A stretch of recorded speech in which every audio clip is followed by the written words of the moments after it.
আসসালামু আলাইকুম। লিপ ইসলাম চ্যানেলে সবাইকে স্বাগতম জানাচ্ছি। আজকে আপনাদের জন্য নিয়ে আসলাম চিকেনের খুব মজার একটা রেসিপি, চিলি চিকেন।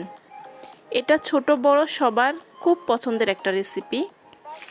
আমি চেষ্টা করছি খুব সহজে ঘরোয়াভাবে কিভাবে এই রেসিপিটা করা যায়। চিলি চিকেন রেসিপিটা দেখতে হলে আমার সাথেই থাকুন, স্কিপ না করে আমার ফুল ভিডিওটা দেখবেন। আশা করছি আপনাদের কাজে লাগবে, আমার সাথে থাকুন।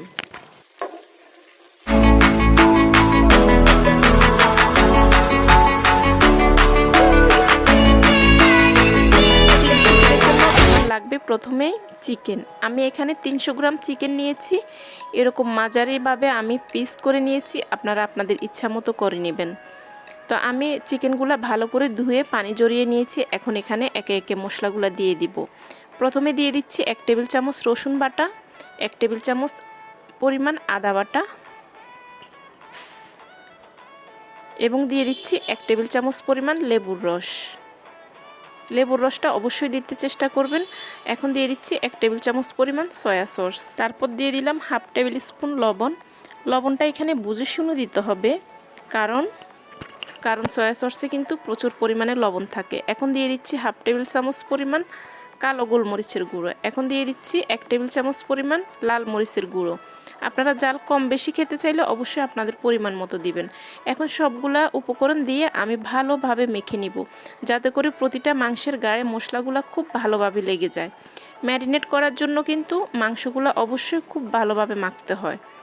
এখন আমি মাংসগুলো ভালোভাবে মেখে ঢাকনা দিয়ে একটা র্যাপিং দিয়ে জাস্ট ঢাকনা দিয়ে রেখে দিব 1 ঘন্টার জন্য।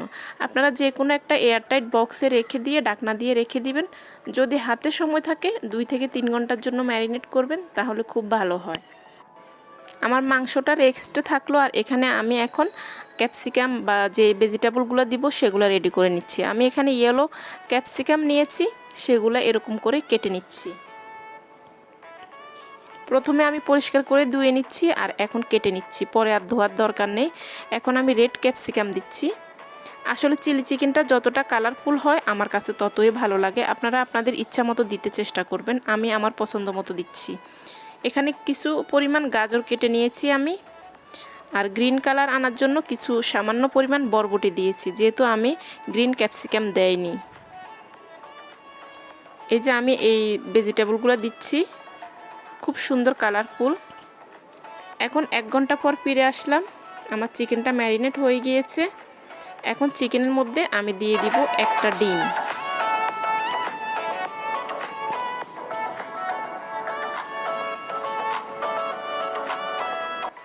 ডিমটা দিয়ে আমি ভালোভাবে আবার মেখে নিব চিকেনের সাথে।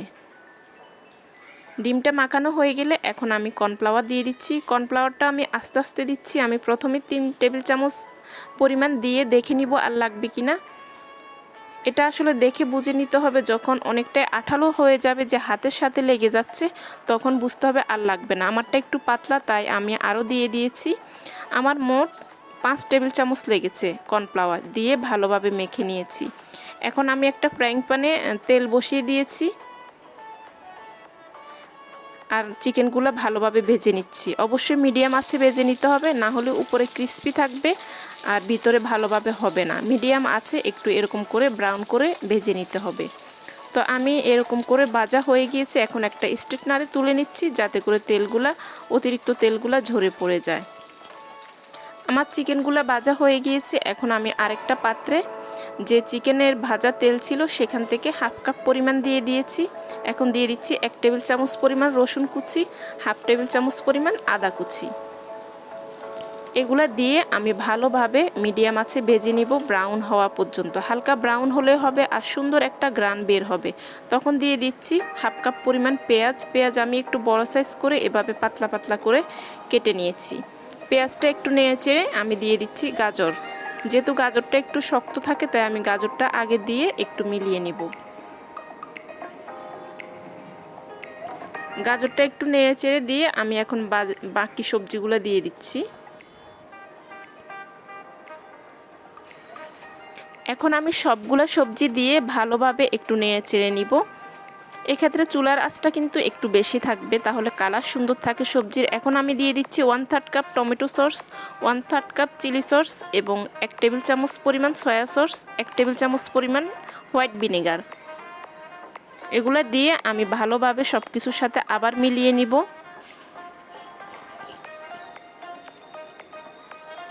এখন আমি দিয়ে দিচ্ছি 1 টেবিল চামচ চিনি এবং 1/2 টেবিল চামচ পরিমাণ কালো গোলমরিচের গুঁড়ো। আপনারা চাইলে সাদা গোলমরিচের গুঁড়ো দিতে পারেন।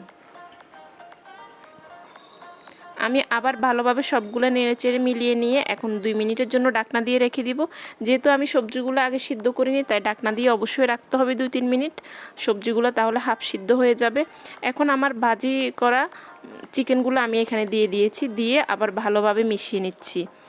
মিশিয়ে নিয়ে আমি আবার ঢাকনা দিয়ে রেখে দিব 3 মিনিটের জন্য।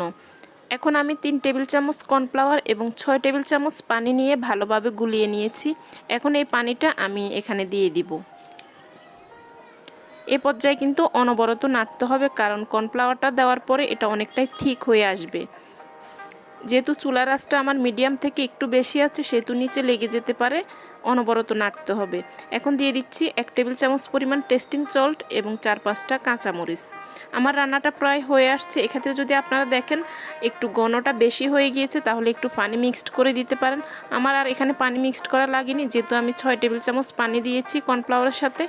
তো আমি এখন কিছুক্ষণের জন্য ঢাকনা দিয়ে রেখে দিব। আমার রান্নাটা কিন্তু রেডি হয়ে গিয়েছে। তো আমি এখন প্রায় 5 মিনিট রেখে দিয়েছি। এখন সার্ভ করে দেখাচ্ছি। আমার চিলি চিকেন কিন্তু এখন খাওয়ার জন্য রেডি। দেখুন কতটা ইয়াম্মি হয়েছে, খুব সুন্দর একটা কালারও এসেছে। কিন্তু আমাদের অনেক বাচ্চারা কিন্তু সবজি খেতে চায় না। আমরা যদি চিকেনের সাথে এভাবে চিলি চিকেনটা করে সাথে অনেকগুলো সবজি দিয়ে দিই, কালারফুল দেখতেও সুন্দর হয়, বাচ্চারা কিন্তু খুব আগ্রহ নিয়ে খাবে। আর আপনারা অবশ্যই ট্রাই করবে জানাবেন কেমন হয়েছে। দেখতে যেমন সুন্দর হয়েছে, খেতেও কিন্তু অনেক মজা হয়েছে। আমার ভিডিওটা যদি ভালো লাগে একটা লাইক এবং কমেন্ট করবেন। আপনাদের কমেন্ট আর লাইক পেলে আমার খুবই ভালো লাগে, আমি সামনে এগিয়ে যাওয়ার উৎসাহ পাই। এবং আমার সাথে থাকার জন্য আমার চ্যানেলটা প্লিজ সাবস্ক্রাইব করে পাশে থাকা বেল বাটনটি অল অপশনে ক্লিক করে দিবেন। এতে করে আমি পরবর্তীতে কোনো ভিডিও দিলে আপনারা খুব সহজে নোটিফিকেশান পেয়ে যাবেন। আজকে এই পর্যন্তই। আমার পরবর্তী ভিডিও দেখার আমন্ত্রণ রইল। সবাই সুস্থ থাকবেন, ভালো থাকবেন, নিরাপদে থাকবেন। আল্লাহ হাফেজ। আসসালামু আলাইকুম।